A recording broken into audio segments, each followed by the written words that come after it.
"You were never really part of this family anyway, Elena," Margaret Whitmore said with that icy smile I'd grown to despise. "The will reading is for blood relatives only. You can wait in the car." She dismissed me with a wave of her manicured hand, turning back to her precious sons, as if I were nothing more than hired help. What Margaret didn't know was that I owned Blackstone and Associates, the very law firm she'd hired to handle her late husband's estate. What she also didn't know was that I'd been quietly investigating the Whitmore family's financial dealings for the past 2 years, and her husband's will contained some very interesting surprises that were about to change everything.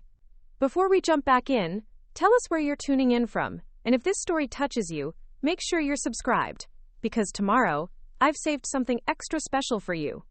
The heavy oak doors of Blackstone and Associates closed behind the Whitmore family with a finality that echoed through the marble lobby. I watched through the floor-to-ceiling windows as Margaret shepherded her sons toward the conference room, where they believed they were about to inherit millions, completely unaware that the woman they'd just humiliated was about to orchestrate the most satisfying legal revelation of my career. My name is Elena Vasquez, and for the past 8 years, I'd endured being treated like an unwelcome intruder in my own marriage. Today, that was going to end. I had married David Whitmore when I was 26, fresh out of law school with dreams of building my own practice, and a heart full of love for a man who seemed to represent everything I thought I wanted. David was charming, well-educated, and came from one of the oldest families in Millbrook Heights, a prestigious enclave where old money whispered through tree-lined streets and social standing was measured in generations rather than achievements. What I hadn't understood then was that marrying into the Whitmore family meant accepting a role I'd never auditioned for, the perpetual outsider who should be grateful for their tolerance. From our wedding day forward, Margaret Whitmore made it crystal clear that I was a temporary inconvenience, a phase her son would eventually outgrow once he came to his senses and found someone more suitable to their family's standards. The signs had been there from the beginning, subtle at first, but growing more blatant with each family gathering. Margaret would introduce me to their friends as David's little wife, with a tone that suggested I was more pet than partner. She'd plan family vacations without consulting me, then express surprise when I expected to be included. She'd host dinner parties at the family estate, and forget to set a place for me at the table, apologizing with theatrical concern, while everyone pretended not to notice the deliberate slight. David's response to his mother's behavior was always the same practiced deflection. "You know how Mother is," he'd say with that indulgent smile. "She means well, but she's set in her ways. Just ignore her comments and focus on the positive." He'd learned long ago that keeping peace with his mother was easier than defending his wife, and I'd learned to swallow my hurt rather than force him to choose between us. The Whitmore family wealth came from 3 generations of successful real estate investments and a shipping company that had been sold decades earlier for what was rumored to be a fortune in the hundreds of millions. Harold Whitmore, David's father, had spent his life carefully managing and growing that inheritance, while his wife Margaret focused on maintaining their social position and ensuring their 3 sons understood their place in Millbrook Heights society. David was the middle child, caught between his older brother Marcus, who'd followed their father into real estate development, and younger brother Jonathan, who'd surprised everyone by becoming a successful surgeon. All 3 sons had been raised with the expectation that they would eventually inherit equal shares of the family fortune, a legacy that would secure their positions in society and allow them to maintain the lifestyle they'd always known. But Harold Whitmore had been a more complex man than his family realized, and I'd discovered that complexity through years of careful observation and professional insight that none of them suspected I possessed. When I'd started my law practice 5 years ago, I'd deliberately chosen to specialize in estate planning and family law. My own experience with the Whitmore family dynamics had given me unique insights into how wealthy families managed their legacies, and I'd built a reputation for helping clients navigate complex inheritance issues with discretion and expertise. What the Whitmores didn't know was that I'd incorporated my practice under the name Blackstone and Associates, using my maiden name and creating a professional identity completely separate from my role as David's wife. The prestigious law firm they'd chosen to handle Harold's estate was mine, and I'd been managing their family's legal affairs for 2 years without any of them making the connection. The irony was exquisite. Margaret, who'd spent years dismissing me as an insignificant gold digger with no real accomplishments, had specifically requested that Blackstone and Associates handle her husband's will because of our reputation for handling high-profile estate matters with absolute confidentiality. She'd praised our firm's professionalism in front of me at family dinners, never realizing she was complimenting the very woman she treated like hired help. Harold Whitmore had contacted my firm 18 months before his death, seeking advice about restructuring his will. What he'd revealed during our confidential meetings had shocked even me, someone who'd thought I understood the family's dynamics completely. Harold had been quietly investigating his family members for years, documenting their activities and making decisions about inheritances based on information they never suspected he possessed. The meetings with Harold had been professionally challenging and personally revelatory. He'd insisted on working with me personally, having researched my background and credentials thoroughly. "I know you're married to my son," he'd said during our first meeting, "but I also know you're an excellent attorney with a reputation for integrity. I need someone who understands this family but isn't beholden to them." Harold had been observing his family with the analytical mind that had made him successful in business, and what he'd discovered had disappointed him profoundly. Marcus had been embezzling from the family's real estate company for years, skimming profits and manipulating accounts to fund his gambling addiction. Jonathan had been using his medical practice to write fraudulent prescriptions, selling controlled substances through a network of dealers, and building a drug distribution operation that generated hundreds of thousands in illegal profits. But it was David's activities that had hurt Harold the most. My husband, the man I'd loved and defended for 8 years, had been systematically cheating on me throughout our marriage while using family money to fund his affairs. Harold had documentation of expensive gifts, romantic vacations, and even a secret apartment David maintained for his various mistresses, all paid for with money from the family trust. Learning about David's betrayals through Harold's investigation had been devastating in ways I hadn't anticipated. The evidence was overwhelming. Credit card statements showing expensive jewelry purchases I'd never received, hotel receipts from romantic getaways I'd never been invited on, rental agreements for a luxury apartment across town where David entertained other women while I waited at home for his return from supposed business meetings. The cruelest part was realizing how long it had been going on. Harold's investigation went back almost to the beginning of our marriage, documenting a pattern of infidelity that coincided with every major milestone in our relationship. David had been cheating during our honeymoon period, throughout the years when I'd been building my law practice, and even during the months when we'd been trying to start a family. But Harold's revelation had also been liberating in an unexpected way. "Elena," he'd said during one of our final meetings, "I've watched you endure my family's treatment for years, and I've been ashamed of their behavior. You've shown more grace and dignity than any of them deserve, and you've built something remarkable with your law practice despite their complete lack of support." Harold had known about my professional success all along, had been following my career through legal publications and industry recognition. He'd been proud of my achievements in ways his own family never was, and he'd been planning to acknowledge that pride in the most meaningful way possible. The will I'd helped Harold draft was a masterpiece of legal precision and poetic justice. It acknowledged each family member's true character while providing consequences that were both fair and devastatingly appropriate.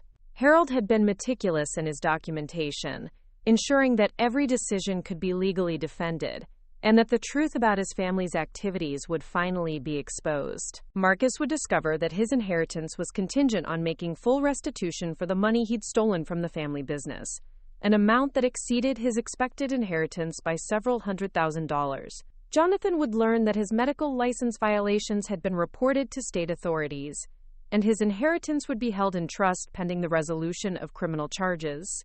Margaret would find that her husband had known about her years of emotional abuse toward me, and had structured her inheritance accordingly. But it was David's section of the will that would deliver the most profound shock. Harold had documented every affair, every betrayal, every dollar spent on other women, and had made David's inheritance contingent on a full public disclosure of his infidelities, and a formal apology to me for years of deception. The alternative was complete disinheritance, a choice that would force David to choose between his family's money and his carefully maintained reputation.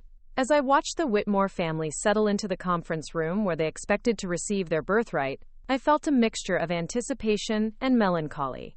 These people had shaped 8 years of my life, had made me question my worth and doubt my place in David's world. but they'd also unknowingly motivated me to build something extraordinary, a legal practice that had earned respect and success completely independent of their family name or social connections. The Blackstone and Associates conference room was designed to impress, with rich mahogany paneling, Persian rugs, and oil paintings that suggested tradition and trustworthiness. I'd chosen every detail carefully, creating an environment that would command respect from clients who were accustomed to the finest things in life. Today, that attention to detail would serve a very personal purpose.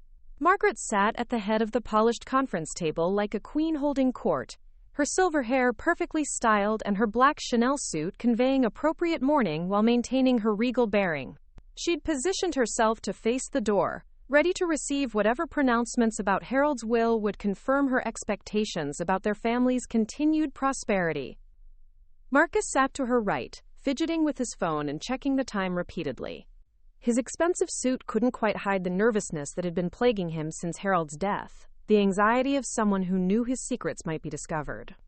He'd been gambling more heavily in recent months, taking increasingly desperate risks to cover his previous losses, and he needed his inheritance to avoid complete financial ruin. Jonathan occupied the chair across from Marcus, his surgeon's hands folded calmly on the table, but his eyes darting around the room with the hypervigilance of someone accustomed to watching for threats. His drug-dealing operation had been growing more complex and dangerous, involving partnerships with criminals who wouldn't accept excuses about delayed payments or missing inventory. He needed his inheritance to fund his exit from the business, before his medical career was destroyed completely. David sat at the opposite end of the table from his mother, his handsome features composed in the expression of patient dignity he'd perfected for difficult family situations. He'd been more attentive to me in recent weeks, probably sensing that something was shifting in our marriage dynamics, but unable to identify exactly what had changed. He had no idea that his father's investigation had exposed every secret he'd worked so hard to hide. The family's attorney for today's reading would be Thomas Blackstone, my senior partner and the public face of our firm. Preparing and narrating this story took us a lot of time, so if you are enjoying it, subscribe to our channel. It means a lot to us. Now, back to the story. Thomas was a distinguished man in his 60s who'd built his reputation on discretion and professionalism, qualities that made him perfect for handling sensitive family matters. He'd been briefed on every detail of Harold's will and understood the significance of what was about to unfold.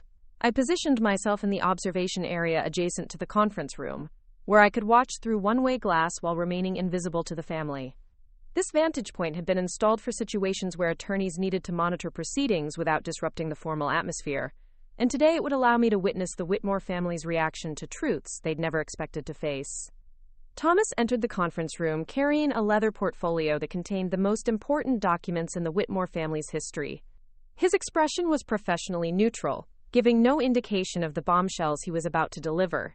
He greeted each family member with appropriate solemnity, expressing condolences for their loss while maintaining the formal distance required for such proceedings. "Thank you all for being here today," Thomas began, settling into his chair and opening Harold's file. "As you know, we're here to review the last will and testament of Harold Whitmore, a document that was finalized 6 months before his death and represents his final wishes regarding the distribution of his estate." Margaret leaned forward slightly, her hands clasped on the table in a gesture that conveyed both grief and anticipation. "Thomas, we appreciate your handling of this difficult time. Harold spoke very highly of your firm's professionalism. I'm sure he's made provisions that will allow us to honor his memory while maintaining our family's legacy." The assumption in her voice was unmistakable. Margaret expected Harold's will to be a straightforward document that would divide his fortune among his sons, while providing for her comfortable widowhood. She'd spent 45 years as Harold Whitmore's wife, managing their social obligations and maintaining their family's reputation, and she clearly believed that service entitled her to security and continued respect. "Mrs. Whitmore," Thomas replied carefully, "Harold's will is indeed comprehensive, and it reflects a great deal of thought about how his legacy should be preserved. However, I should warn you that some of the provisions may be unexpected. Harold was very specific about wanting his decisions to be based on complete information about his family's activities and character." The slight shift in Thomas's tone was enough to make Marcus stop checking his phone and give his full attention to the proceedings. Jonathan's posture straightened almost imperceptibly, the subtle alertness of someone who'd learned to recognize potential threats. David remained outwardly calm, but I could see the tension in his shoulders, the way his hands had tightened slightly on the arms of his chair.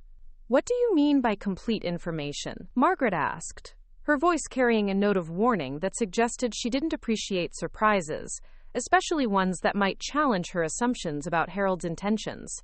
Thomas opened the portfolio and withdrew several documents, arranging them with the methodical precision of someone who'd performed this ritual countless times.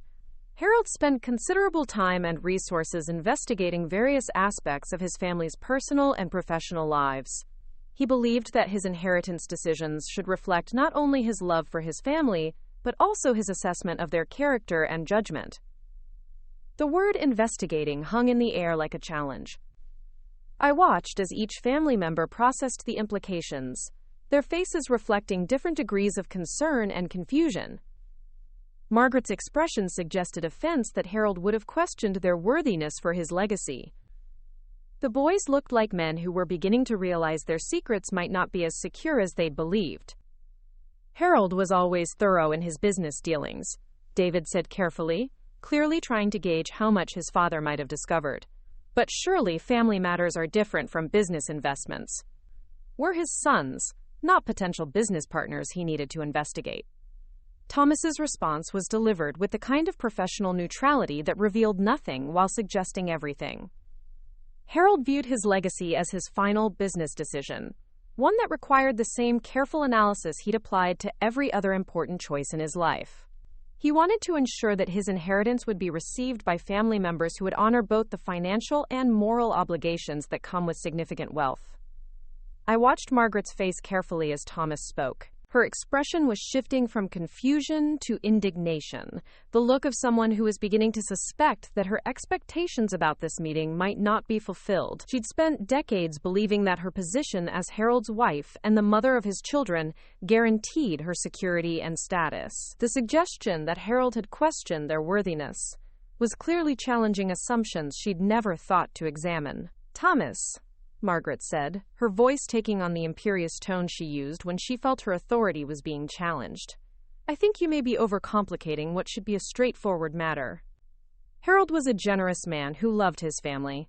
I'm sure whatever investigations you're referring to were simply his way of ensuring we had the information we needed to manage our inheritance responsibly." The interpretation was so perfectly Margaret, taking information that threatened her worldview and reshaping it into something that confirmed her assumptions about Harold's intentions and her family's worthiness. She couldn't conceive of a scenario where Harold's investigations might have revealed information that would challenge her expectations about their inheritance. Marcus was becoming increasingly agitated, his earlier nervousness evolving into something approaching panic. "What kind of investigations are we talking about here?" he asked, his voice pitched higher than usual. "Did Dad hire private investigators to spy on his own family? Because that seems like a massive violation of trust and privacy." The accusation was revealing in its defensiveness. Marcus was clearly worried about what Harold might have discovered, and his immediate impulse was to characterize any investigation as inappropriate, rather than addressing whatever behavior might have prompted such scrutiny. It was the response of someone who knew he had serious secrets to hide. Jonathan remained silent, but his surgeon's training in reading vital signs and assessing patient condition was clearly being applied to evaluating the threat level of the situation. His eyes moved between Thomas and his family members, calculating risks and possible responses with the analytical mindset that had made him successful in emergency medicine. He was preparing for a crisis, even though he didn't yet know what form that crisis would take. "Your father's investigations were conducted through legitimate channels and were motivated by his desire to make informed decisions about his legacy," Thomas explained. He hired reputable firms to provide information about financial activities, legal matters, and other relevant circumstances that might affect his estate planning decisions. The phrase, "other relevant circumstances," was deliberately vague, but its implications were clear enough to make David shift uncomfortably in his chair. Harold had been investigating personal behavior as well as financial activities, looking into aspects of his family's lives that they'd assumed were private and secure from scrutiny. I found myself thinking about the conversations I'd had with Harold during those final months of his life. He'd been disappointed but not surprised by what his investigations had revealed. "I raised these boys to understand the responsibilities that come with privilege," he'd told me. "But somewhere along the way, they decided that privilege meant they were exempt from those responsibilities." Harold's disappointment hadn't been just about the specific crimes and betrayals his sons had committed. It had been about the fundamental character flaws those actions revealed. The willingness to steal from family, to profit from other people's addictions, to betray marriage vows without conscience or consequence. These weren't mistakes or lapses in judgment. They were patterns of behavior that reflected choices about the kind of men his sons had decided to become. Margaret was struggling to maintain her composure as the implications of Thomas's words sank in. "I don't understand why Harold felt the need for such extensive investigation of his own family," she said, her voice tight with barely controlled anger. "We've never given him reason to doubt our loyalty or our commitment to preserving his legacy." The assertion was so fundamentally disconnected from reality that I almost felt sorry for Margaret. She genuinely seemed to believe that loyalty meant automatic entitlement to inheritance, regardless of behavior or character. The possibility that Harold might have expected his family to earn their inheritance through demonstrated integrity was apparently foreign to her understanding of how wealthy families should operate. Thomas was clearly preparing to deliver information that would challenge everything the Whitmore family believed about their relationship with Harold and their expectations for their financial future. "Perhaps it would be helpful if I read directly from Harold's will," he suggested. "His own words will explain his reasoning better than any summary I could provide." The suggestion created a moment of silence that felt heavy with anticipation and dread. Each family member seemed to be holding their breath, waiting for revelations that might confirm their worst fears about how much Harold had known and what consequences that knowledge might have for their expected inheritance. From my observation position, I could see the family's body language shifting as they prepared to hear Harold's final words. Margaret straightened in her chair, trying to project the dignity and authority she believed were appropriate for the widow of a man of Harold's stature. Marcus was gripping the edge of the table, his knuckles white with tension. Jonathan had assumed the focused stillness he used in surgical situations where any distraction could be catastrophic. David was attempting to maintain his usual charming composure, but the strain was showing in the tight lines around his eyes. Thomas cleared his throat and began reading from the document that would reshape the Whitmore family's understanding of themselves and their future. "I, Harold Whitmore, being of sound mind and body, do hereby establish this as my final will and testament, created with full knowledge of my family's activities and character, and designed to reflect both my love for them and my expectations for how my legacy should be preserved." The phrase, "full knowledge of my family's activities," was delivered with particular emphasis, and I watched as each family member absorbed the implications. Harold hadn't been the distant, distracted patriarch they'd assumed. He'd been watching, investigating, and documenting everything they'd thought was hidden from his view. "Before I address the specific provisions of my estate," Thomas continued, reading Harold's words, "I want to explain the philosophy that has guided my decisions. Wealth is not simply money to be inherited. It is responsibility to be earned. I have spent my life building this fortune not just for my family's comfort, but for their growth into the kind of people who could be trusted with significant resources and social influence." Margaret's face was becoming increasingly pale as she processed Harold's words. The man she'd been married to for 45 years was revealing a perspective on inheritance and family responsibility that challenged everything she'd assumed about their relationship and his expectations for their children. "Unfortunately," Thomas read, "my investigations have revealed that my family has not demonstrated the character and judgment necessary to inherit without conditions. Therefore, I am structuring my will to provide both consequences for past behavior and incentives for future growth." The word consequences seemed to echo in the conference room, and I could see the exact moment when each family member realized that this meeting was not going to unfold according to their expectations. They were about to face accountability for actions they'd thought were secret, and that accountability would be delivered through the very inheritance they'd been counting on to secure their futures. Marcus was the first to speak, his voice strained with barely controlled panic. "What does that mean? Consequences for past behavior?" "Dad, if you're referring to some misunderstanding about business finances, I can explain everything." There are complex accounting procedures that might look irregular to someone who doesn't understand the real estate industry.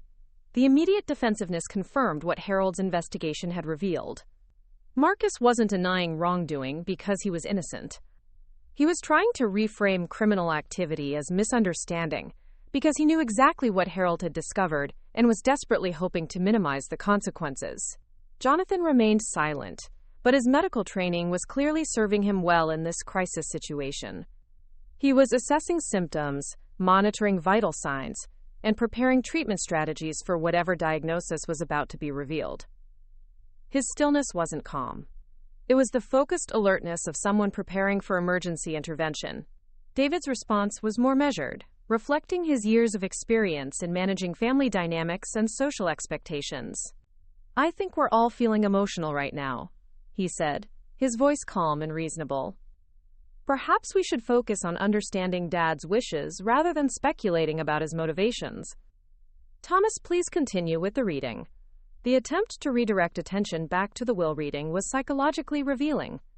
David was trying to maintain control over the situation by positioning himself as the rational family member who could manage whatever crisis was developing.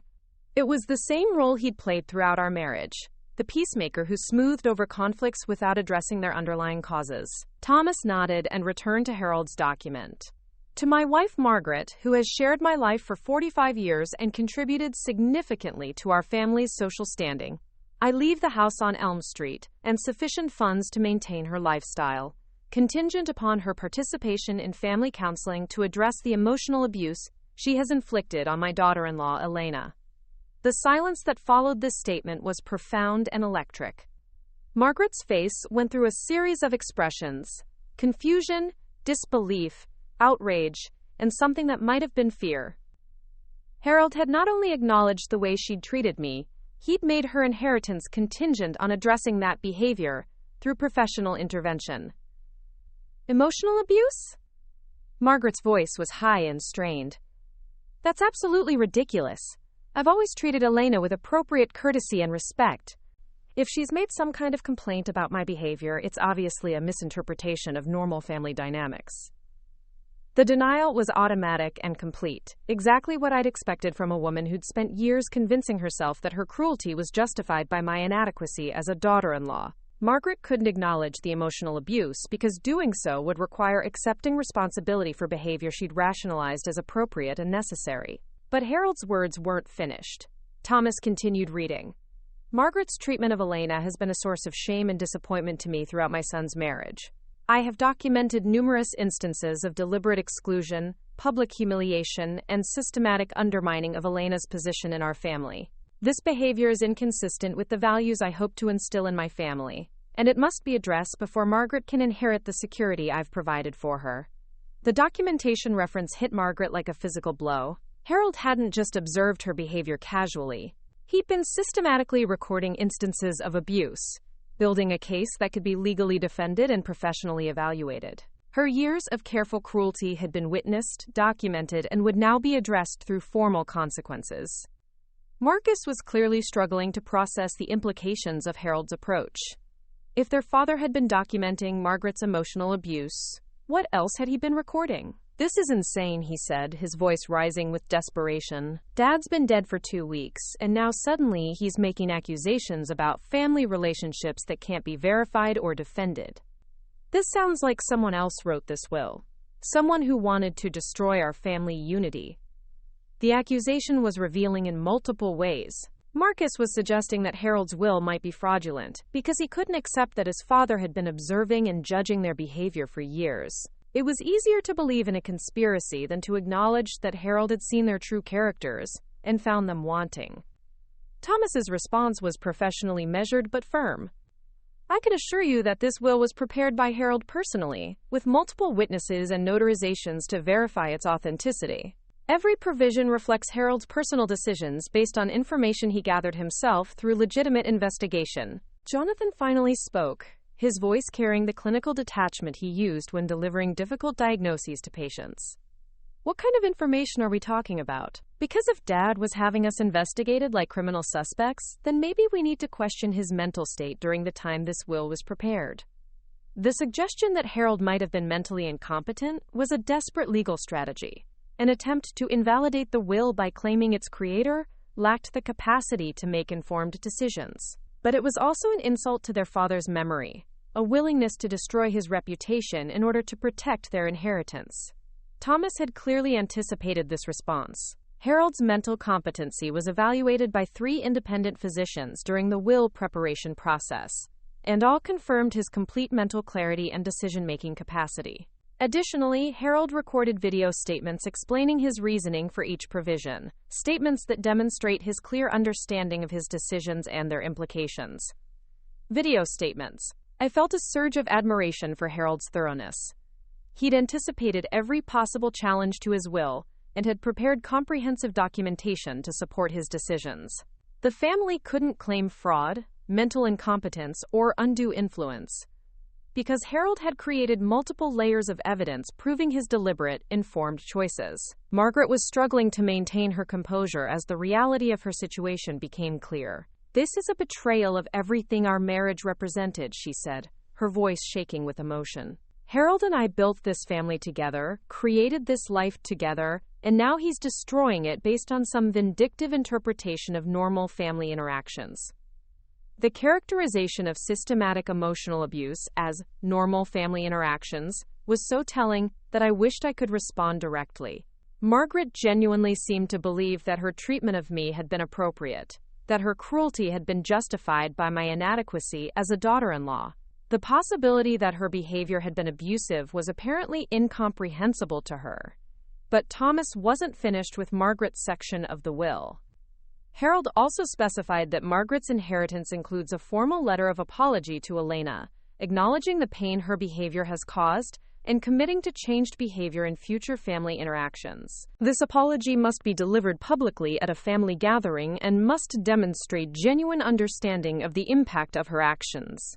A public apology. Harold had understood that Margaret's abuse had been partly about social humiliation, about making me feel small and unwelcome in front of others. The consequence he'd designed would reverse that dynamic, requiring Margaret to acknowledge her behavior publicly and demonstrate accountability for the pain she'd caused. David was clearly struggling to process the implications of his father's approach. "Dad's really thought this through," he said quietly, and I could hear a note of apprehension in his voice that suggested he was beginning to understand that his own secrets might not be safe either. Marcus was becoming increasingly agitated as he realized that Harold's investigation had been comprehensive and that the consequences would be proportional to whatever had been discovered. "This is extortion," he declared. "Dad's using our inheritance to force us to accept blame for things we didn't do and make apologies for behavior that's been completely mischaracterized." The legal term extortion was incorrectly applied, but Marcus's choice of words revealed his understanding that Harold was using financial leverage to force accountability for behavior that had previously gone unchallenged. It was a power dynamic reversal that must have been terrifying for someone who'd grown accustomed to operating without consequences. Thomas's expression remained professionally neutral as he prepared to move to the next section of Harold's will. "Perhaps we should continue with the specific provisions for Harold's sons," he suggested. "Marcus, your father's bequest includes both assets and conditions that reflect his knowledge of your recent business activities." The phrase "recent business activities" was delivered with particular emphasis, and I watched Marcus's face drain of color as he realized that his embezzlement from the family business had been discovered. Harold had known about the stolen money, the gambling debts, and the increasingly desperate attempts to cover his tracks. "What business activities?" Marcus asked, but his voice lacked conviction. He knew exactly what Harold had discovered, and he was hoping against hope that the consequences wouldn't be as severe as his crimes deserved. From my observation position, I could see that the family meeting was reaching a crucial turning point. Each member was beginning to understand that Harold's will wasn't simply going to distribute his wealth according to their expectations. It was going to expose their secrets, demand accountability for their behavior, and restructure their family dynamics according to principles of honesty and responsibility they'd been avoiding for years. The Whitmore family had entered this meeting, expecting to inherit security and status. Instead, they were discovering that Harold's legacy came with prices they'd never anticipated paying and revelations they'd never expected to face.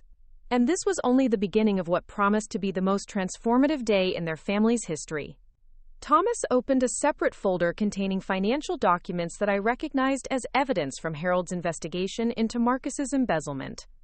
The papers were meticulously organized, showing bank transfers, altered ledgers, and accounting discrepancies that painted a clear picture of systematic theft from the family's real estate business.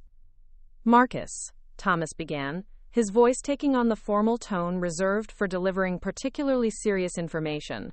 "Your inheritance is structured around your father's discovery of significant financial irregularities in Whitmore Properties accounts." Harold documented the systematic transfer of client funds into personal accounts, falsified expense reports, and manipulation of property sale proceeds over a period of approximately 3 years. Marcus's face went completely white as Thomas spoke. His hands were trembling slightly, and I could see sweat beginning to form on his forehead despite the conference room's comfortable temperature. The carefully maintained facade of the successful businessman was crumbling as he faced the reality that his crimes had been discovered and documented by his own father. "That's impossible," Marcus stammered, but his voice lacked any real conviction. "The accounting systems at Whitmore Properties are complex, and there might be some transactions that look irregular to someone who doesn't understand real estate finance, but I can't explain everything." Thomas withdrew a thick manila envelope from Harold's file and placed it on the table in front of Marcus. "Your father anticipated that you might attempt to characterize criminal activity as accounting complexity. This envelope contains bank records, surveillance footage of you making unauthorized withdrawals, and recorded conversations where you discuss your gambling debts with known loan sharks." The mention of loan sharks seemed to hit Marcus like a physical blow. His gambling addiction had apparently escalated beyond simple losses at legitimate casinos to borrowing money from dangerous people who didn't accept excuses for delayed payments. Harold's investigation had uncovered not just the embezzlement, but the criminal associations that had motivated it. Margaret was staring at her eldest son with a mixture of horror and disbelief. "Marcus, tell me this isn't true. Tell me you haven't been stealing from your own family's business." Her voice was pleading, as if the right words from Marcus could somehow make Harold's evidence disappear. But Marcus couldn't deny what Harold had documented so thoroughly. "It's not stealing when it's your own family's money," he said desperately. "I always intended to pay it back once my investments paid off. I just needed temporary access to funds to cover some short-term obligations." The rationalization was pathetic in its desperation.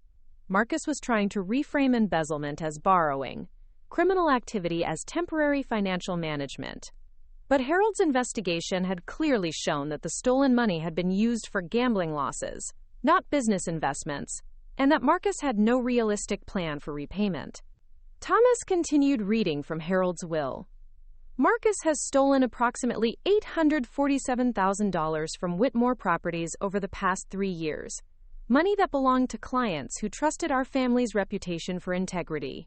His inheritance will be structured as restitution for this theft, with additional funds provided only after he has made full financial amends to every client who was harmed by his actions." The amount was staggering, nearly $1 million stolen from people who had trusted the Whitmore family name. I thought about the elderly couples who had hired Whitmore Properties to sell their family homes, the young families who had trusted the company to help them find their first houses. All of them victimized by Marcus's gambling addiction and criminal choices. $800,000? David's voice reflected shock at the scope of his brother's crimes. "Marcus, how could you steal that much money without anyone noticing? How long has this been going on?" Marcus was clearly struggling to maintain any semblance of composure. "You don't understand the pressure I've been under.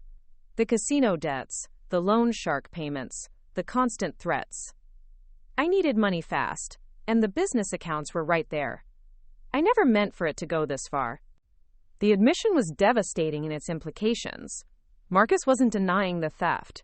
He was explaining his motivation as if desperation justified criminal activity. He'd stolen nearly $1 million from his family's clients and was asking for understanding rather than accepting responsibility for his choices.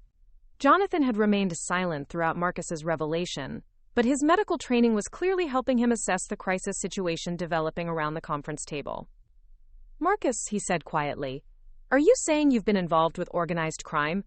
Because that's what loan sharks are, and if you've been borrowing money from them, you've put our entire family at risk." The concern about family safety was valid, but it also revealed Jonathan's own criminal associations. As Harold's investigation would soon reveal, Jonathan's drug dealing operation had involved partnerships with exactly the kind of dangerous people he was worried about Marcus encountering through his gambling debts. Thomas was prepared to address Jonathan's situation next. "Jonathan, your father's investigation into your activities revealed information that he found equally disturbing. Harold discovered that you've been using your medical practice to operate an illegal prescription drug distribution network." The words seemed to hang in the air like an accusation that couldn't be taken back. Jonathan's face went through a series of expressions as he processed the implications of Harold's discovery. His surgical training in maintaining composure under pressure was being tested by circumstances he'd never anticipated facing. "That's absolutely false," Jonathan said, but his voice carried the controlled tension of someone who was lying and knew it. "I run a legitimate medical practice with strict adherence to all prescription guidelines and federal regulations. If someone has made accusations about my prescribing practices, they're either mistaken or malicious." But Thomas was already withdrawing another envelope from Harold's comprehensive file.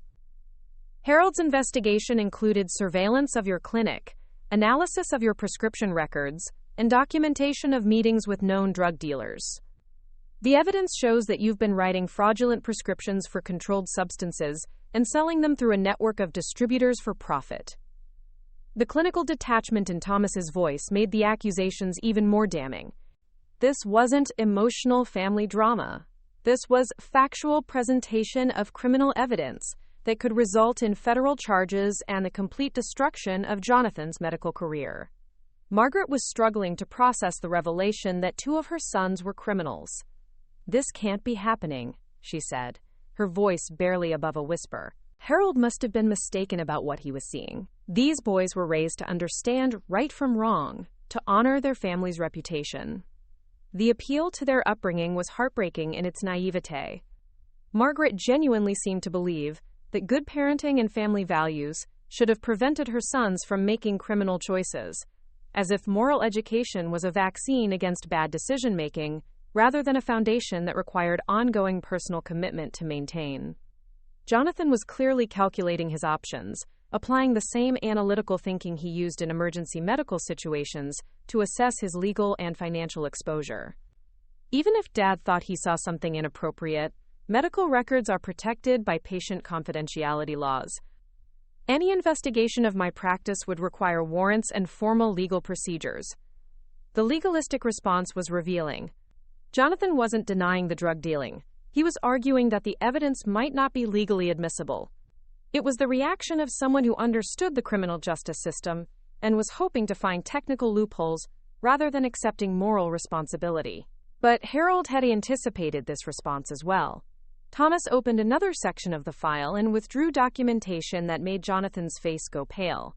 "Your father worked with federal investigators to ensure that all evidence was gathered through proper legal channels. The DEA has been building a case against your drug distribution network for the past 6 months, and your arrest is scheduled for next week." The revelation that Harold had been cooperating with federal law enforcement transformed the entire dynamic of the will reading. This wasn't just about family accountability and inheritance consequences. Harold had been actively participating in criminal investigations of his own sons, providing evidence that would result in federal prosecutions and prison sentences. David was staring at his brothers with complete bewilderment. "You've both been criminals? Marcus stealing from clients and Jonathan dealing drugs? How did I not know about any of this?" His voice reflected genuine shock, as if he'd been completely unaware of his brother's activities. The innocence in David's tone would have been touching if I hadn't known about his own secrets. Harold's investigation had revealed that David was just as guilty of betraying family trust, though his crimes were moral rather than financial. His affairs had been funded with family money and had involved the same kind of systematic deception that characterized his brother's criminal activities. Thomas was clearly preparing to address David's situation, and I felt a mixture of anticipation and sadness as I prepared to watch my husband learn that his secrets had been exposed.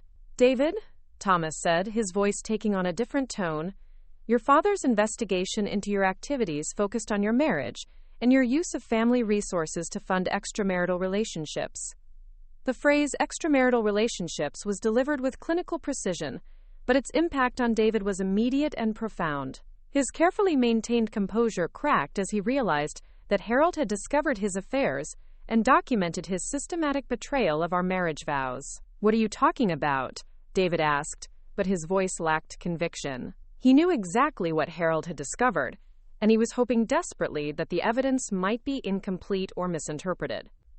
Thomas withdrew yet another envelope from Harold's seemingly endless collection of evidence. "Harold documented your relationships with multiple women over the past 6 years, including financial records showing family money spent on expensive gifts, romantic vacations, and maintaining a secret apartment for your affairs." The specificity of the evidence was overwhelming. Harold hadn't just suspected David's infidelity. He'd conducted a comprehensive investigation that tracked every dollar spent on other women and documented every betrayal of our marriage. The secret apartment was particularly painful because it represented a level of premeditation and systematic deception that went far beyond impulsive mistakes. Margaret was looking at David with the same horror she'd shown when learning about Marcus's embezzlement and Jonathan's drug dealing. "David, please tell me this isn't true. Please tell me you haven't been cheating on Elena throughout your marriage." But David couldn't deny what Harold had documented so thoroughly. "It's complicated, Mother. Marriage is more complex than people realize. And sometimes couples grow apart in ways that create emotional distance. I never meant to hurt Elena, but I had needs that weren't being met at home." The justification was classic David, taking responsibility for his actions while simultaneously blaming me for creating the conditions that made his betrayal inevitable. He was characterizing systematic infidelity as a response to marital problems rather than acknowledging it as a choice to violate our wedding vows and betray my trust. From my observation position, I felt a strange mixture of pain and liberation as I watched David's secrets being exposed. The affairs had been devastating to discover through Harold's investigation, but seeing David forced to acknowledge his behavior publicly was providing a sense of validation I hadn't expected. Thomas continued reading from Harold's will. "David's inheritance is contingent upon his public acknowledgement of his infidelities, a formal apology to Elena for his betrayal of their marriage vows, and his agreement to a fair and generous divorce settlement that recognizes the pain his actions have caused." The requirement for public acknowledgement was particularly powerful because it would force David to take responsibility for his behavior in front of his family and social circle. He'd spent years maintaining his reputation as a devoted husband while secretly betraying our marriage, and Harold's will would require him to face the consequences of that deception. "This is insane," David said, his voice rising with panic. "Dad's trying to destroy my marriage and my reputation based on private matters that should be resolved between Elena and me. This isn't about inheritance. This is about revenge." The characterization of systematic adultery as private matters was revealing in its desperation. David was trying to minimize the significance of his betrayal, while avoiding responsibility for the choices that had damaged our marriage and violated Harold's trust in his character.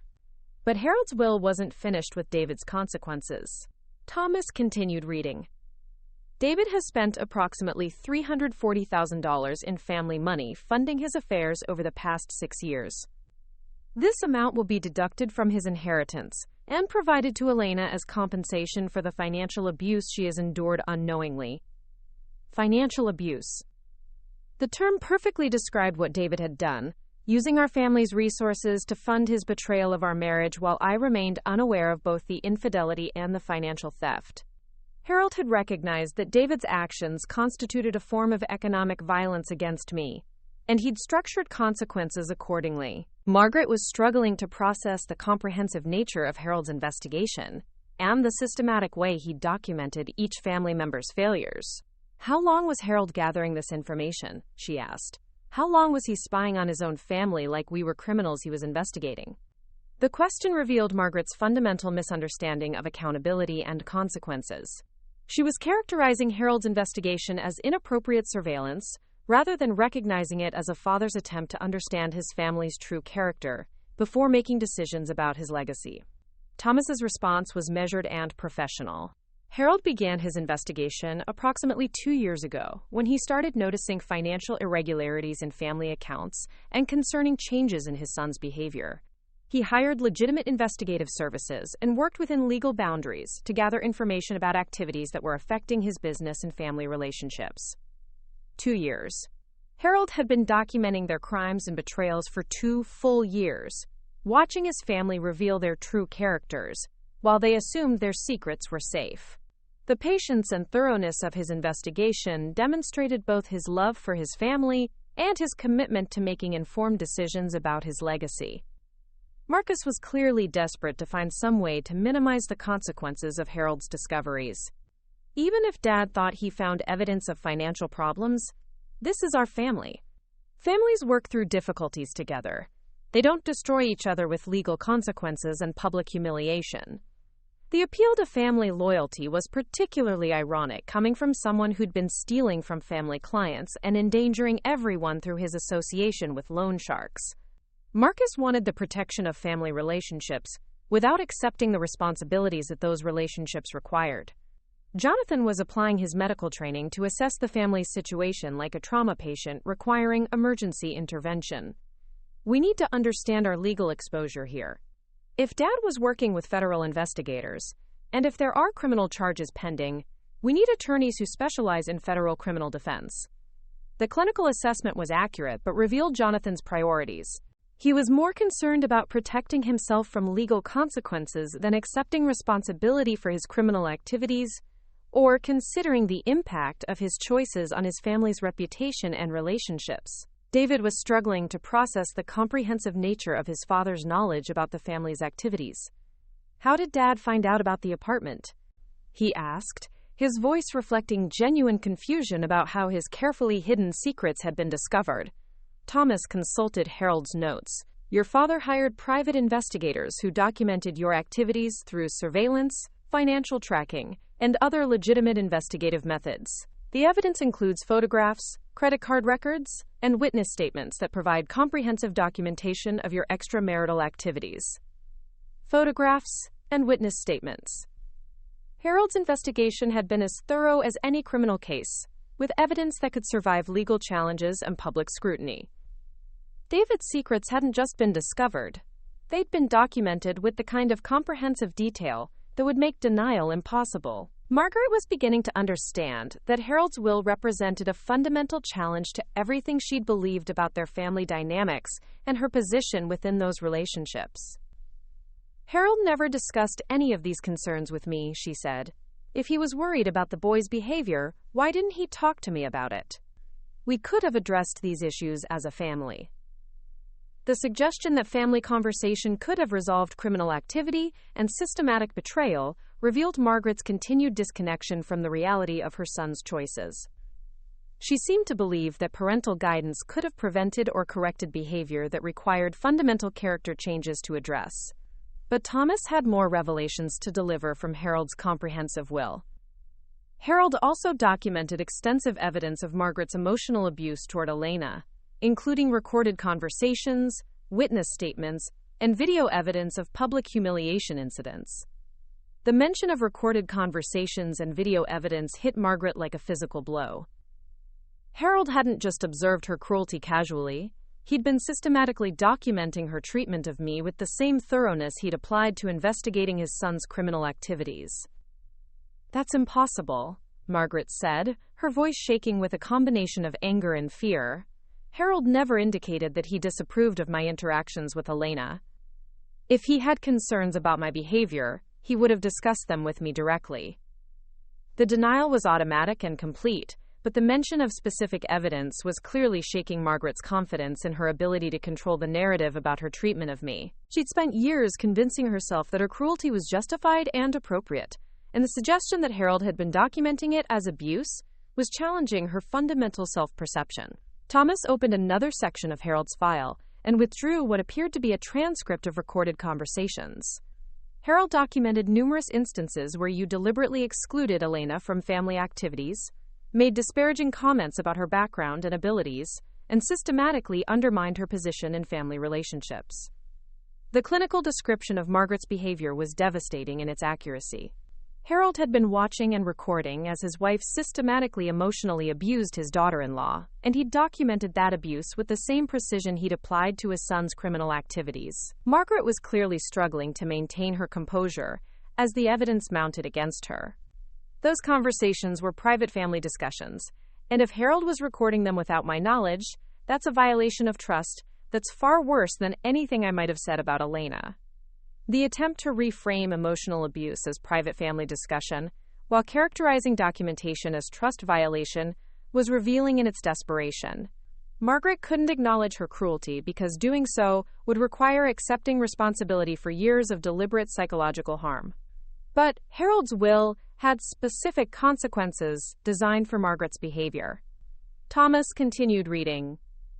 Margaret's inheritance is contingent upon her completion of a comprehensive program addressing emotional abuse patterns, including individual therapy, family counseling, and victim impact education. Victim impact education. Harold had structured Margaret's consequences to include education about the harm her behavior had caused, forcing her to confront the reality of emotional abuse rather than continuing to minimize or deny her actions. The comprehensive nature of Harold's requirements suggested that he understood the depth of Margaret's abusive behavior and the extensive intervention that would be needed to address it. This wasn't about simple apologies or surface changes. It was about fundamental transformation of patterns that had been years in the developing. Marcus was clearly becoming increasingly desperate as he processed the implications of Harold's systematic investigation and the consequences that were being revealed. This isn't a will. It's a prosecution case disguised as inheritance planning. Dad's using his death to destroy our family through legal manipulation and emotional blackmail. The characterization of accountability as destruction and consequences as blackmail revealed Marcus's fundamental refusal to accept responsibility for his choices. He wanted the benefits of family membership without the obligations that family relationships required. Jonathan was applying his medical expertise to assess what appeared to be a terminal diagnosis for their family's future. We need to understand our options here. This will be challenged on grounds of mental incompetence or undue influence. Because the level of investigation and documentation suggests an obsessive focus that might indicate psychological instability. The suggestion that Harold's thoroughness indicated mental illness was a desperate legal strategy, but it also revealed Jonathan's willingness to destroy his father's reputation in order to protect his inheritance. It was another example of the self-serving choices that had motivated his criminal activities. But Thomas had anticipated every possible challenge to Harold's will. As I mentioned earlier, Harold's mental competency was evaluated and confirmed by multiple independent physicians. Additionally, Harold recorded video statements explaining his reasoning for each provision, statements that demonstrate his clear understanding of his decisions and their implications. The video statements would make it impossible to claim mental incompetence or undue influence. Harold had prepared comprehensive documentation to support every aspect of his will, ensuring that his decisions would survive any legal challenges his family might attempt. David was beginning to understand that his father's investigation had been far more comprehensive than any of them had imagined. "How much does Elena know about all of this?" he asked, his voice reflecting concern about how much information had been shared with me about the family's secrets. The question revealed David's assumption that I was still the naive, excluded wife who could be managed and controlled. He had no idea that I'd been working with Harold throughout his investigation, that I knew every detail of his family's criminal activities and betrayals, or that I owned the law firm that was delivering these revelations. Thomas's response was carefully neutral. "Elena has been informed of information that directly affects her interests and legal rights." Harold wanted to ensure that she had the resources and knowledge necessary to make informed decisions about her future. The phrase, "informed decisions about her future," was loaded with implications that David was clearly struggling to process. He was beginning to understand that Harold's will might have provided me with both information and resources that would change the power dynamics in our marriage and family relationships. Margaret was desperately trying to find some way to minimize the consequences of Harold's discoveries. Even if Harold gathered all this information, using someone's death to deliver ultimatums about behavior and relationships is emotional manipulation on a scale that's cruel and vindictive. The irony of Margaret complaining about emotional manipulation was almost overwhelming. She'd spent 8 years systematically emotionally abusing me, and now she was characterizing accountability for that abuse as cruel and vindictive behavior. But Harold's will had one more major revelation to deliver, and it would transform everyone's understanding of the situation completely. Thomas opened a final section of Harold's file and withdrew documents that made my heart race with anticipation. Finally, Thomas said, Harold wanted his family to understand that Elena has not been the passive victim you've assumed her to be. Elena Vasquez is the founder and owner of Blackstone and Associates, the law firm you chose to handle Harold's estate. The silence that followed this revelation was profound and electric. Every family member's face went through a series of expressions as they processed the implications of what Thomas had just revealed. I owned the law firm they'd hired. I'd been managing their legal affairs for 2 years while they treated me like an incompetent burden. Margaret was the first to speak, her voice barely above a whisper. That's impossible.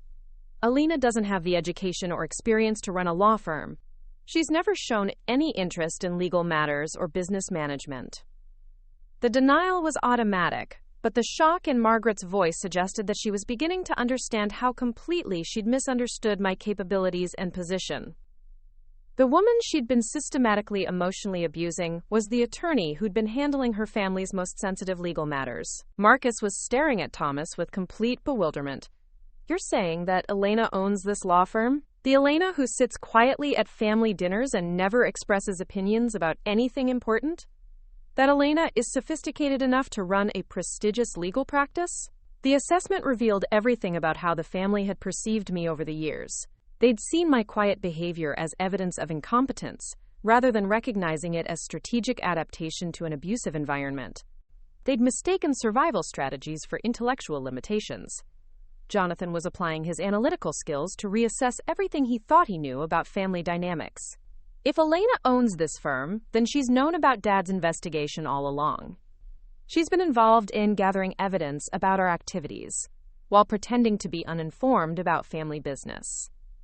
The realization was accurate and terrifying for someone whose criminal activities had been comprehensively documented. Jonathan was beginning to understand that the woman he'd dismissed as irrelevant had been instrumental in exposing his drug dealing operation. David was struggling to process the fundamental shift in his understanding of our marriage and my capabilities. Elena, you've been running a law firm this whole time? While I thought you were just managing household responsibilities and social obligations? The question revealed everything about David's assumptions regarding my intelligence and ambitions. He'd been living with a successful attorney for years while assuming I was an underachieving housewife who needed his protection and guidance. Thomas was clearly enjoying the family's reaction to this revelation. Elena graduated summa cum laude from Harvard Law School and built Blackstone and Associates into one of the most respected estate planning firms in the region. She's been managing high-profile legal matters while your family has been treating her like an incompetent burden. Harvard Law School. The mention of my educational credentials hit the family like another shockwave. They'd spent years assuming I was intellectually inferior while I'd been managing legal complexities that none of them could understand.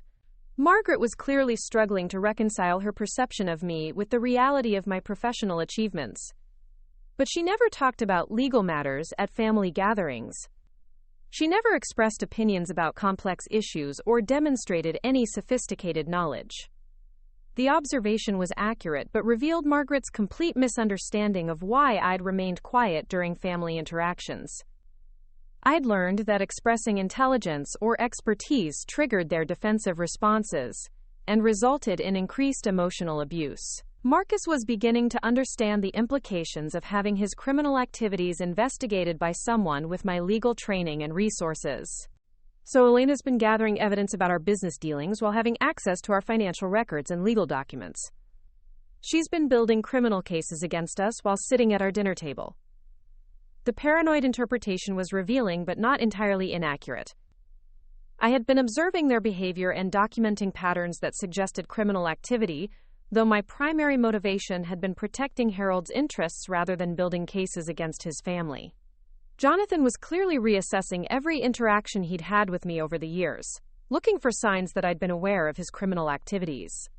How long has Elena known about our situations? Because if she's been gathering evidence for law enforcement, we need to understand our legal exposure. The medical training that made Jonathan effective in emergency situations was now being applied to assessing the threat level one represented to his criminal enterprise. He was beginning to understand that underestimating my capabilities had been a dangerous mistake. David was staring at me through the one-way glass, though he couldn't see me, his face reflecting a mixture of shock, betrayal, and something that might have been respect. "Elena's been smarter than all of us this whole time," he said quietly. "She's been playing a completely different game while we thought she was just along for the ride." The assessment was more accurate than David realized. I had been playing a different game, but it wasn't about manipulation or deception. It was about survival, professional development, and ultimately about protecting innocent people from his family's criminal activities. Thomas was preparing to deliver the final section of Harold's revelations, the part that would explain exactly how my role in the family dynamics was about to change forever. Thomas cleared his throat and opened the final section of Harold's will, the documents that would reveal exactly how the family's future would be restructured, based on the truths that had been exposed. Harold's final provisions addressed the distribution of his remaining assets and the conditions that will govern his family's access to those resources. The phrase, "conditions that will govern access," carried ominous implications for a family that had just learned their patriarch had been systematically documenting their failures and crimes. Each member was clearly bracing for revelations that would further upend their expectations about inheritance and family relationships. To Elena Vasquez, Thomas read, his voice carrying a note of respect that hadn't been present when addressing the other family members. "I leave 50% of my estate, including controlling interest in Whitmore properties, the vacation home in Martha's Vineyard, and my personal investment portfolio, in recognition of her integrity, professional accomplishments, and the grace with which she has endured my family's treatment." The silence that followed this statement was profound and transformative. 50% of Harold's estate meant that I would inherit approximately $40 million, making me the wealthiest member of the Whitmore family and giving me controlling interest in their primary business. Harold had essentially transferred the family's power structure to the woman they'd spent years treating as an irrelevant burden. Margaret's face had gone completely pale, and her hands were trembling as she processed the implications of Harold's decision. 50%? She whispered. Harold left half of everything to Elena? That's more than he left to his own children combined. The mathematical reality was stark and intentional. Harold had valued my character and contributions more highly than those of his biological family, a judgment that would restructure every relationship and power dynamic the Whitmores had known. Marcus was clearly struggling to process the financial implications of Harold's decision. "That's impossible," he said, his voice rising with desperation. "Elena isn't even a blood relative. She can't inherit controlling interest in our family business. That money belongs to Dad's sons, not some outsider who married into the family."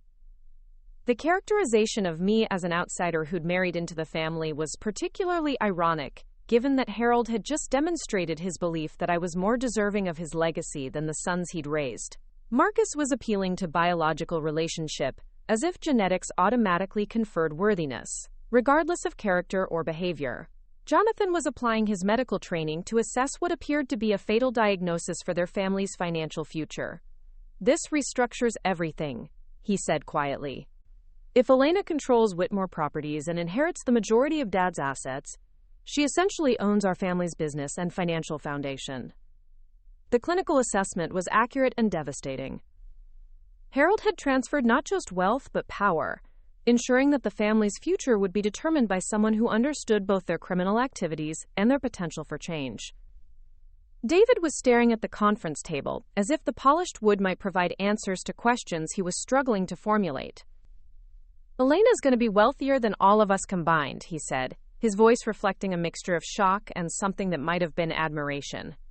Dad valued her more than his own family. The observation was painfully accurate. Harold had demonstrated through his inheritance decisions that character mattered more than blood relationship, that integrity was more valuable than biological connection. It was a judgment that challenged everything the Whitmore family had believed about their worth and position.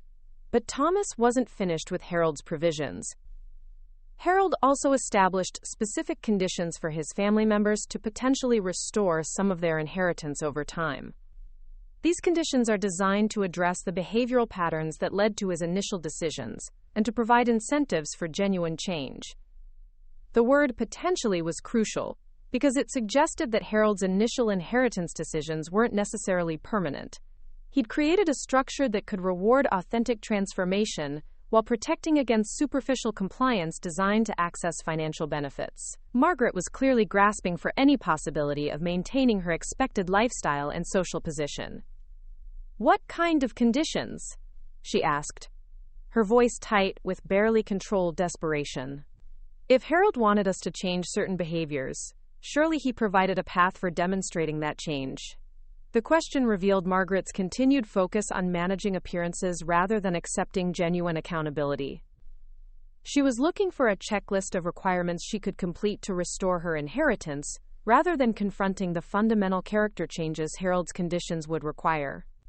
Thomas consulted Harold's detailed notes. Margaret's potential inheritance restoration requires completion of a comprehensive program addressing emotional abuse patterns, including 6 months of individual therapy with a specialist in domestic violence perpetration, family counseling with Elena present, and community service with organizations that support abuse victims. The requirements were extensive and specifically designed to address the psychological patterns underlying Margaret's abusive behavior. Harold had understood that changing decades of emotional cruelty would require professional intervention and sustained commitment to personal growth. 6 months of therapy? Margaret's voice reflected horror at the prospect of professional scrutiny of her behavior and motivations. "Harold wants me to discuss private family matters with strangers who couldn't possibly understand the complexities of our relationships?" The resistance to therapy was revealing because it suggested Margaret's continued refusal to accept professional assessment of her behavior. She preferred to maintain control over the narrative about her treatment of me rather than subjecting that behavior to objective evaluation. But Harold's requirements included additional elements that would challenge Margaret's ability to minimize or rationalize her abusive behavior. Thomas continued reading. Margaret must also write a detailed letter of acknowledgement to Elena, describing specific instances of emotional abuse and explaining how her behavior harmed Elena's well-being and family relationships. A detailed letter acknowledging specific instances of abuse would require Margaret to confront the systematic nature of her cruelty, rather than dismissing it as misunderstandings or normal family dynamics. Harold had designed consequences that would force genuine accountability, rather than superficial apologies. Marcus was clearly desperate to understand his own path to inheritance restoration, hoping that Harold's conditions might provide an alternative to criminal prosecution and financial ruin. "What about my situation?" he asked. "If I pay back the money I borrowed from the business accounts, can my inheritance be restored?" The characterization of embezzlement as borrowing was still pathetic in its desperation, but Marcus's question revealed his fundamental misunderstanding of Harold's approach. This wasn't about financial restitution. It was about character transformation and legal accountability. Thomas opened Marcus's section of Harold's conditions. Marcus's inheritance restoration requires full restitution to all clients who were harmed by his embezzlement, completion of a comprehensive gambling addiction treatment program, and cooperation with federal authorities in prosecuting any criminal associates involved in his activities. The requirements were designed to address both the criminal behavior and the underlying addiction that had motivated it. Harold had understood that sustainable change would require treating the psychological issues that had led to embezzlement, rather than simply punishing the financial crimes. But the most challenging requirement was cooperation with federal authorities in prosecuting criminal associates. Marcus's gambling debts had involved dangerous people who wouldn't appreciate being exposed to law enforcement scrutiny, creating personal safety risks that would test his commitment to genuine change. Cooperation with federal authorities? Marcus's voice reflected panic at the prospect of testifying against loan sharks and organized crime figures. "Dad wants me to become a federal informant against people who could kill me for talking to police?" The fear was justified because Marcus's criminal associations had involved genuinely dangerous people who used violence to enforce their business arrangements.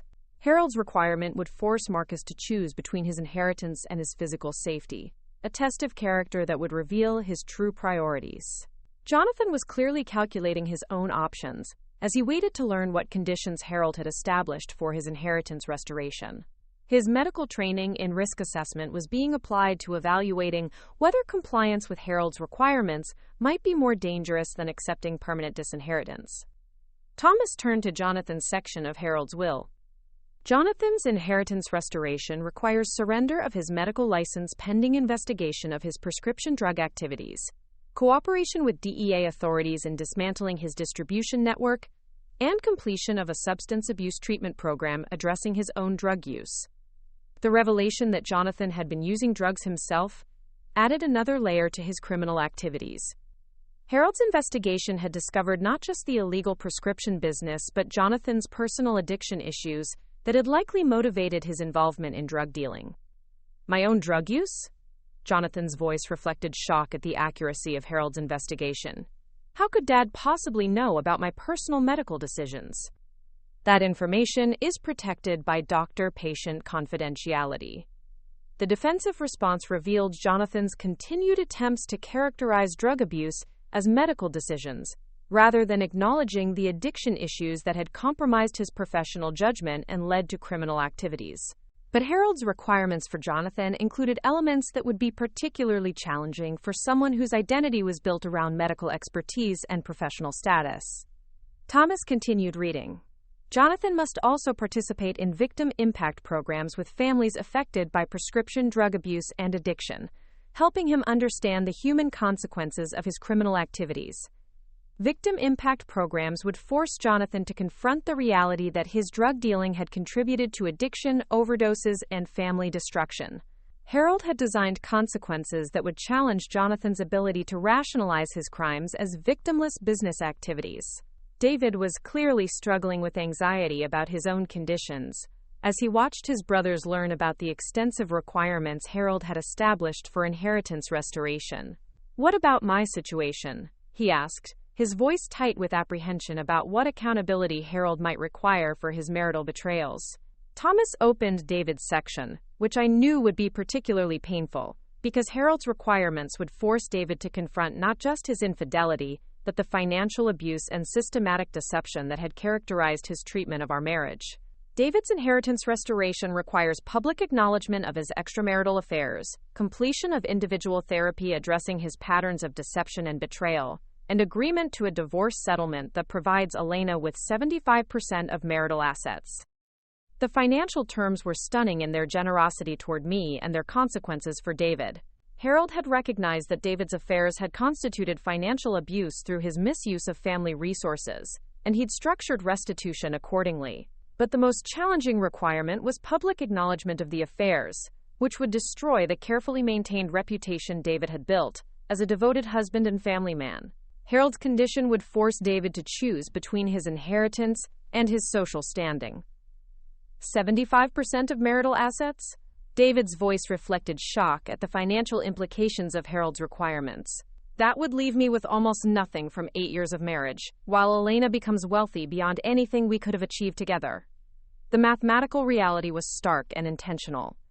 Harold had structured consequences that would ensure I was compensated for years of financial abuse, while David faced meaningful accountability for his betrayal of our marriage vows. Margaret was clearly struggling to process the comprehensive nature of Harold's requirements and their implications for the family's future relationships and dynamics. "These aren't conditions for inheritance restoration," she said, her voice shaking with emotion. "These are punishments designed to destroy our family's reputation and relationships." The characterization of accountability as punishment revealed Margaret's continued refusal to accept responsibility for the behavior that had motivated Harold's decisions. She wanted inheritance without consequences, forgiveness without change, restoration without transformation. But Thomas had more information to share about Harold's comprehensive plan for his family's future. Harold also established ongoing oversight mechanisms to ensure that any behavioral changes are genuine and sustainable, rather than superficial compliance designed to access financial benefits.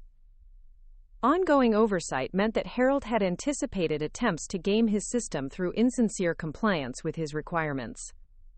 He'd created safeguards that would evaluate the authenticity of behavioral changes over time.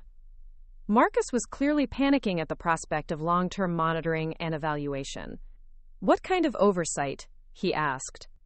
"Because if Dad's trying to control our behavior from beyond the grave through financial manipulation, that's psychological abuse on a scale that's frankly disturbing." The irony of Marcus complaining about psychological manipulation while facing consequences for criminal activity was almost overwhelming. He wanted freedom from accountability while maintaining access to financial benefits he hadn't earned through legitimate means. Thomas consulted Harold's detailed notes about oversight mechanisms. Harold established a board of trustees including Elena, 2 independent attorneys, and a licensed psychologist who specialize in behavioral change assessment. This board will evaluate compliance with inheritance restoration conditions and make decisions about asset distribution. The board structure ensured that Harold's conditions couldn't be manipulated through personal relationships or superficial compliance. Professional evaluation would be required to demonstrate genuine change rather than temporary behavioral adjustments. Jonathan was applying his medical expertise to assess what appeared to be a terminal prognosis for their inheritance expectations. So Elena essentially controls our family's financial future through her position on this board and her majority inheritance. Dad's made her the ultimate authority over our access to family wealth. The assessment was accurate and transformative. Harold had recognized my integrity and professional competence while acknowledging his family's character failures, and he'd structured his legacy accordingly. David was beginning to understand that our marriage dynamics had been fundamentally altered by Harold's will. "Elena's going to be wealthier and more powerful than anyone in our family," he said quietly. "She won't need me for financial security or social position anymore." The observation revealed David's understanding that his affairs had been enabled partly by my financial dependence and social isolation. Harold's inheritance would eliminate both factors, giving me resources and independence that would change our relationship permanently. But Harold's will had one final revelation that would complete the transformation of family dynamics and provide the ultimate validation of his assessment of my character versus his biological family's worthiness. Thomas opened a sealed envelope that had been marked for reading only after all other provisions had been disclosed. Harold's final message to his family addresses his reasoning for these decisions and his hopes for their future growth and redemption. The personal message would provide Harold's own words explaining his choices and challenging his family to consider whether they were willing to undertake the difficult work of genuine character change. Thomas began reading Harold's final statement. "To my family, I want you to understand that these decisions were not made in anger or disappointment, but in love and hope for your potential growth. I have watched each of you make choices that prioritized personal gratification over family responsibility, immediate pleasure over long-term consequences, and selfish interests over moral obligations." The clinical assessment of their character failures was devastating in its accuracy and painful in its loving tone. Harold hadn't been motivated by vindictiveness, but by genuine concern for his family's moral development. Elena has demonstrated the integrity, wisdom, and strength of character that I hoped to see in all my family members. She has endured your treatment with grace, built professional success through her own efforts, and maintained her moral compass despite years of emotional abuse and systematic exclusion. The comparison between my character and his family's behavior was stark and intentional. Harold was explaining why he'd chosen to invest his legacy in someone who'd proven worthy of that trust, rather than people who'd demonstrated poor judgment and moral failures. Margaret was struggling to accept Harold's assessment of her behavior and character. "Harold's making Elena sound like a saint while characterizing his own family as moral failures," she said, her voice bitter with resentment. "This is a completely one-sided perspective that ignores years of Elena's own shortcomings and mistakes.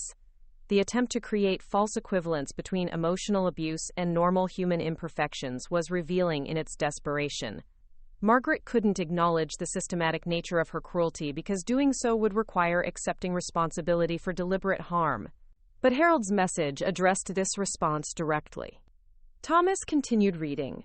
"I know some of you will attempt to minimize your behavior or create false equivalencies between your choices and Elena's responses to the impossible situations you created. This kind of rationalization is exactly the character flaw that motivated my inheritance decisions. Harold had anticipated every defensive response his family might attempt, demonstrating his thorough understanding of their psychological patterns and resistance to accountability. Marcus was clearly struggling with the comprehensive nature of Harold's assessment and the implications for his future financial security. "Dad's essentially saying we're all morally bankrupt while Elena is perfect," he said. "That's not a fair or accurate assessment of our family relationships." The characterization of Harold's nuanced assessment as claiming I was perfect revealed Marcus's inability to distinguish between moral clarity and moral perfection. Harold had recognized my integrity while acknowledging his family's character failures, not claimed I was without human flaws. Jonathan was applying his analytical skills to evaluate Harold's message and its implications for their family's future.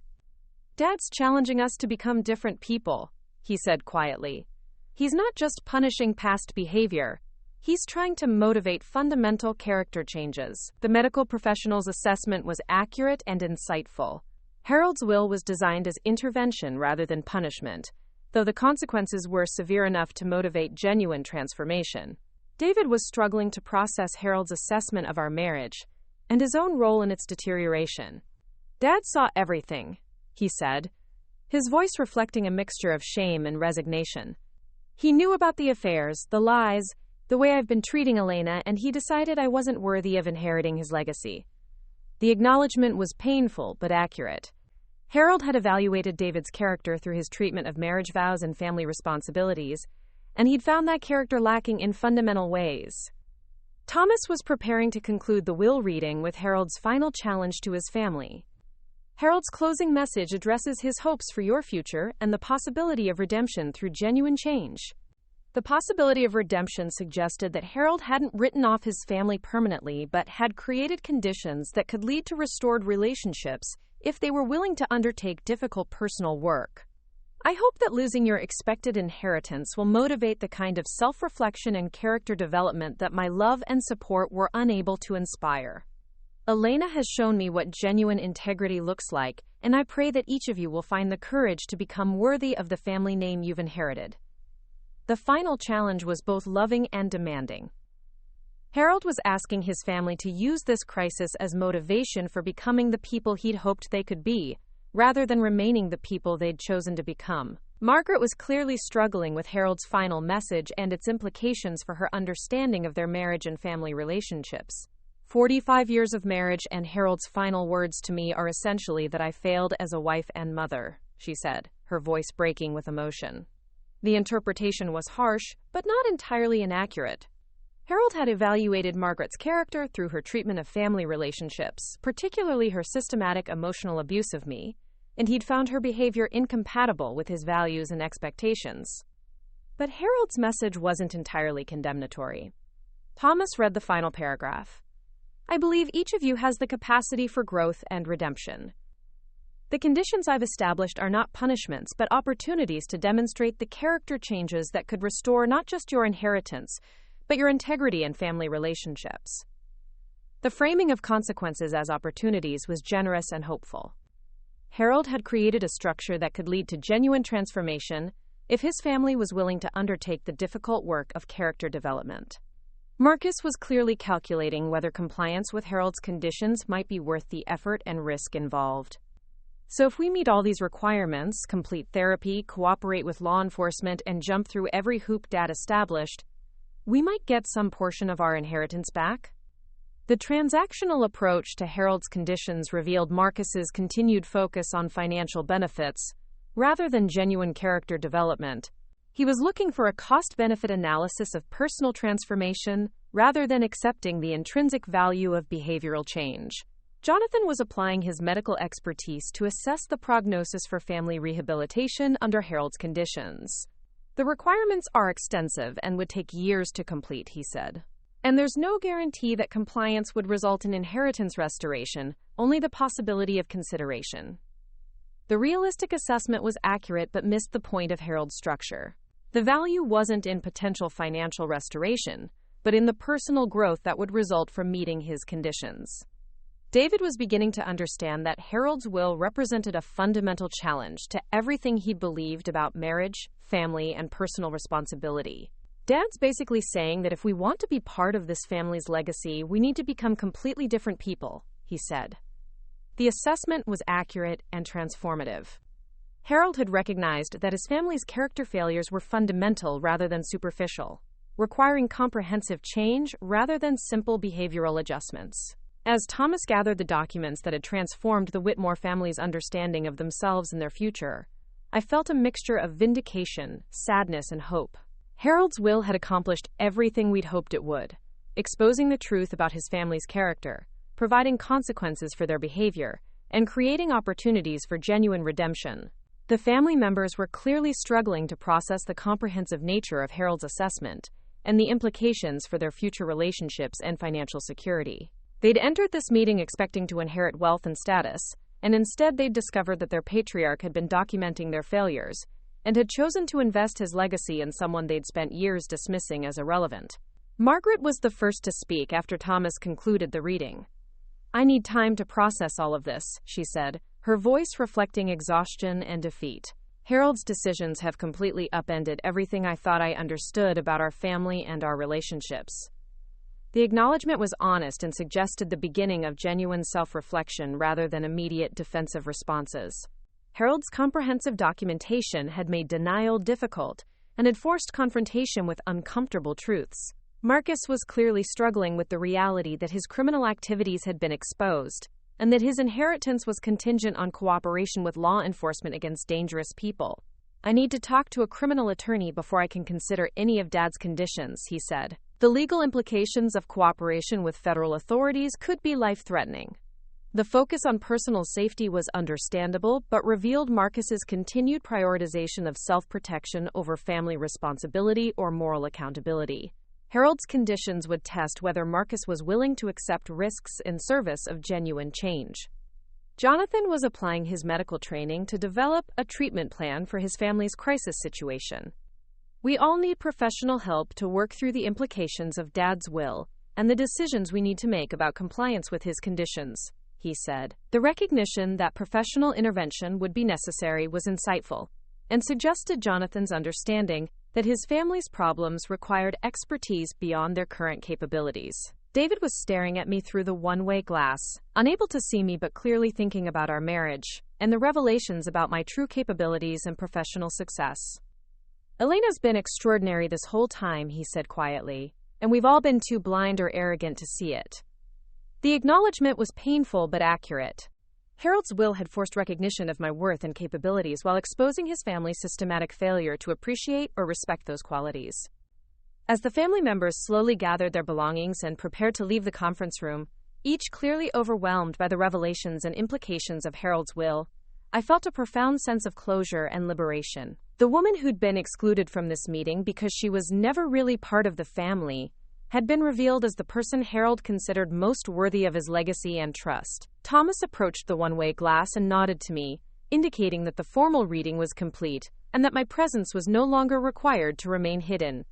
It was time for me to step out of the shadows and claim the position Harold had designed for me as the primary beneficiary and moral authority of the Whitmore family legacy. I took a deep breath and opened the door to the conference room, stepping into the space where the Whitmore family was still processing the comprehensive nature of Harold's assessment and the transformation of their expectations about inheritance and family relationships. The silence that greeted my entrance was electric with tension, recognition, and a mixture of emotions that ranged from shame to respect, to fear about what my new position would mean for their future interactions with me. Margaret was the first to speak, her voice barely above a whisper. "Elena, I had no idea that you were so accomplished professionally. Harold clearly saw qualities in you that I failed to appreciate." The acknowledgement was a beginning, though it fell far short of the comprehensive accountability Harold's conditions would require. Margaret was starting to recognize my worth, but she hadn't yet accepted responsibility for her systematic efforts to diminish that worth through emotional abuse. Marcus looked at me with the kind of apprehensive respect usually reserved for people who held significant power over his future welfare.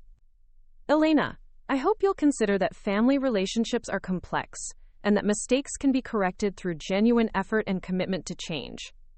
The appeal was strategic rather than heartfelt, focused on managing my response rather than accepting responsibility for his criminal activities and their impact on family trust and relationships. Jonathan was studying me with the analytical focus he used to assess complex medical cases. Elena, your professional accomplishments are impressive, and your patience with our family's treatment has been remarkable. I hope we can find ways to rebuild relationships based on mutual respect and understanding. The medical professional's assessment was more genuine than his brother's responses, suggesting that Jonathan might be capable of the kind of honest self-evaluation Harold's conditions would require. David was looking at me with a mixture of love, regret, and something that might have been pride in my accomplishments. Elena, I'm sorry for underestimating you and for the ways I've failed as a husband. Harold was right about your character and your strength. The apology was a beginning, but it addressed only recognition of my worth rather than accountability for his systematic betrayal of our marriage through affairs and financial abuse.